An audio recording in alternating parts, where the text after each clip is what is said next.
Okay. Can you please introduce yourself in a nutshell? What is your project and what is current roles and responsibilities? So currently, I'm working for an American client, and so this project is something like a recruitment portal. And the tech stack that I'm using is Spring Boot, Microservices, Java, and GPA. And I'm a Java backend developer over here. And my roles and responsibilities are like for every sprint there is sprint planning, and lead will assign some stories to me.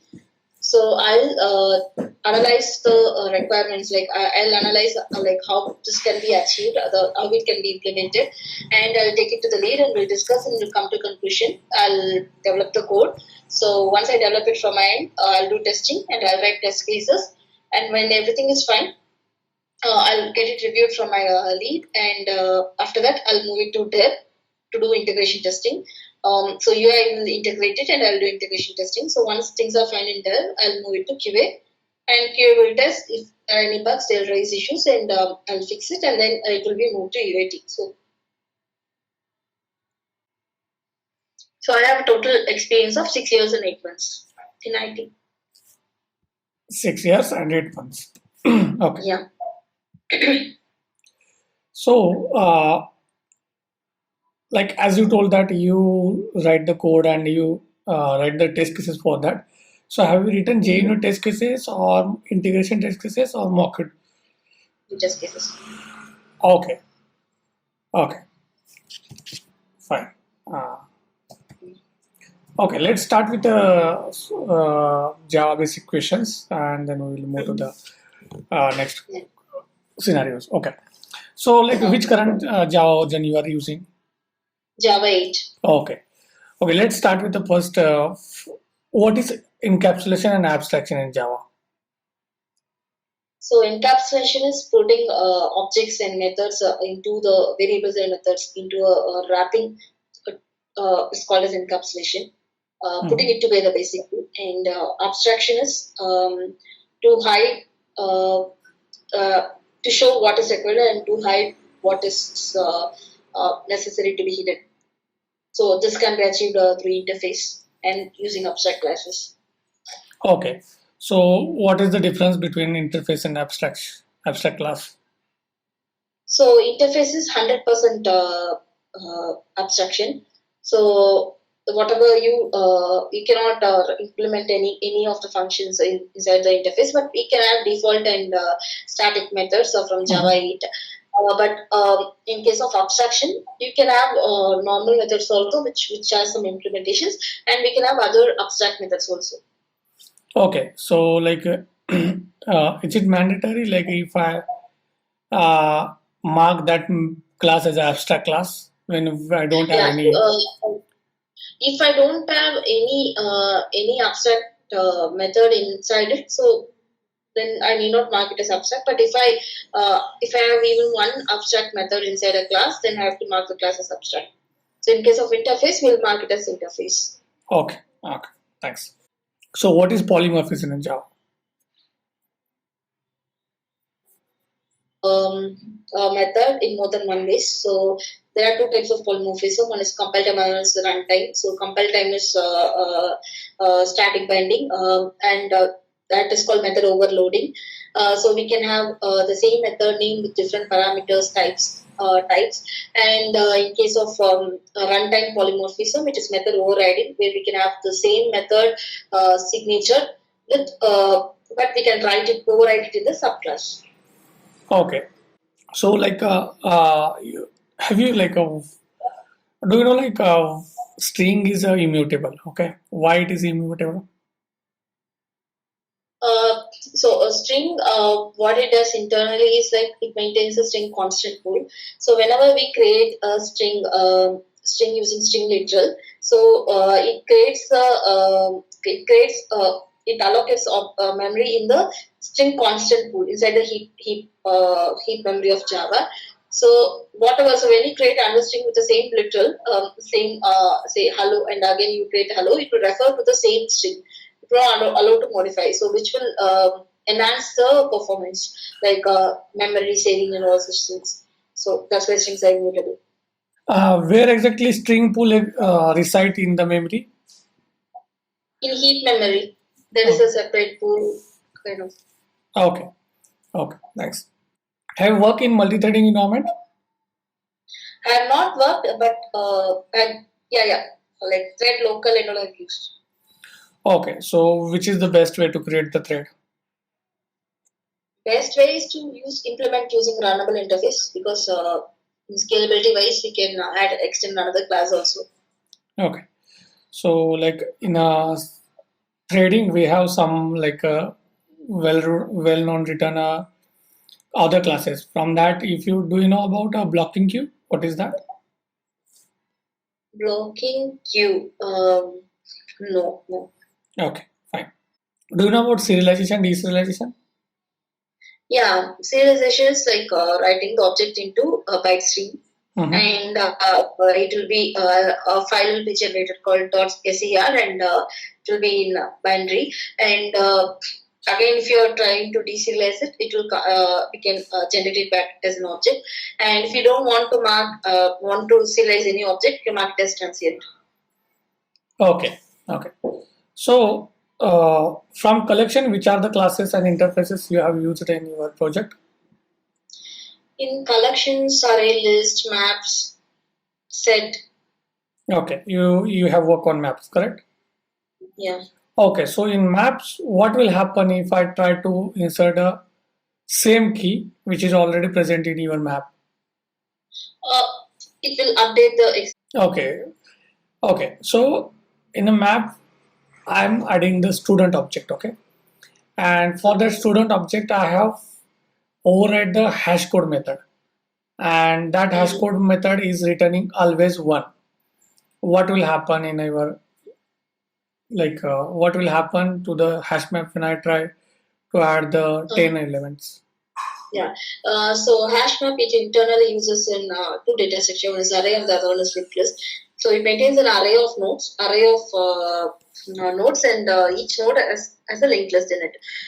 So whenever so it calculates the bucket number to put the data, put the like place a value in the appropriate node, and when the hash code is same, it checks for the equals method. So if it is still same, it will update the existing key value pair, and if it is not same, if the equals is not same, then it will create another node next to the existing existing like link, and it will create a new node basically beside it.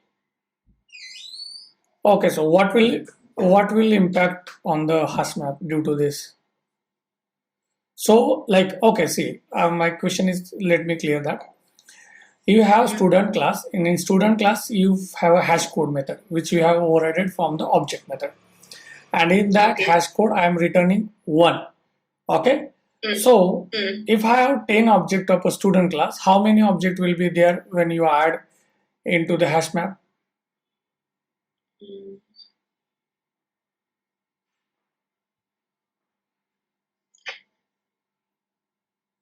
Many objects. I'm not sure exactly. Okay, no problem. Okay, do you know about like a tree set? Tree set, yes. Yeah, why we use tree set? So if you want to store anything in ascending order, we can use tree set. And, okay, is it mandatory that like all the objects which you are putting into the tree set are should be comparable?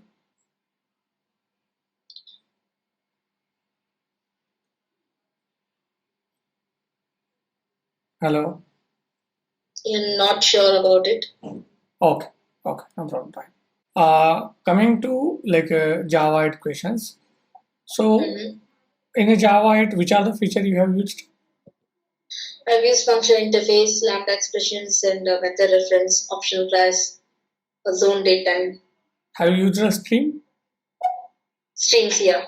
Okay, why stream is faster than iterator? It's like because it doesn't. Why faster?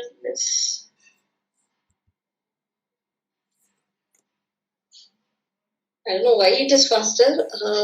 Okay. Okay, fine. No I problem. don't know what it is and how it does work, but I don't know why it is faster. Okay. So What is the functional interface? So functional interface is an interface which has only one abstract method. So single abstract method can have default and utility methods, and we can implement a functional interface using lambda expressions without creating another class. Mm-hmm. Okay. Okay. So, and have you used like a, so like how much experience you have in a microservice architecture? So 1.5 years. 1 point. And what is the structure of your application? How many microservices are there, and how the,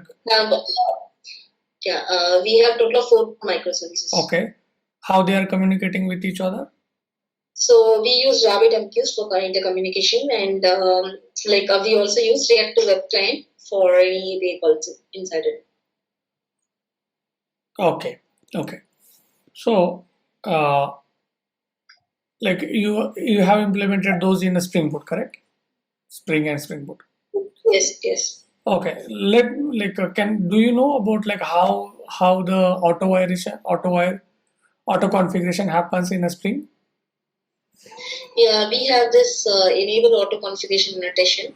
So it takes care of this thing, and whatever the dependency that we have mentioned in the pom.xml file. So it will put it in the class path, and it will do all the things for us, and will scan the class path. Okay. Okay.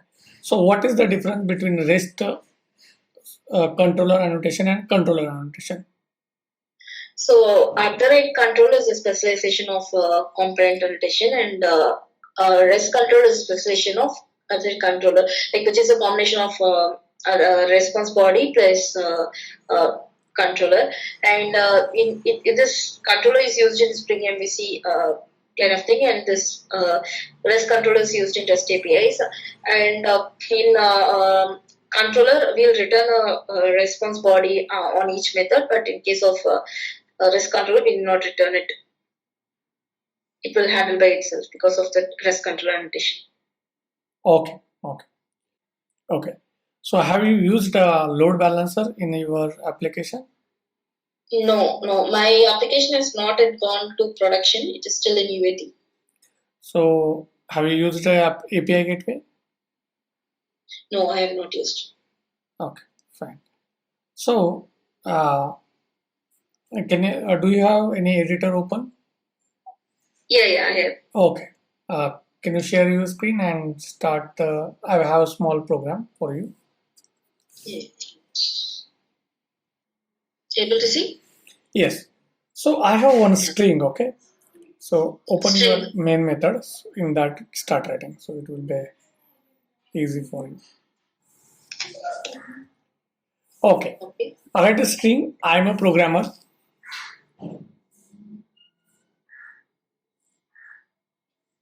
I'm a programmer, right? Yes. So this string you have to print in a reverse order. Okay. That means sequence of order will be sequence of word will be reverse, not a each character. Like I'm a programmer, you have to print programmer am I. Okay.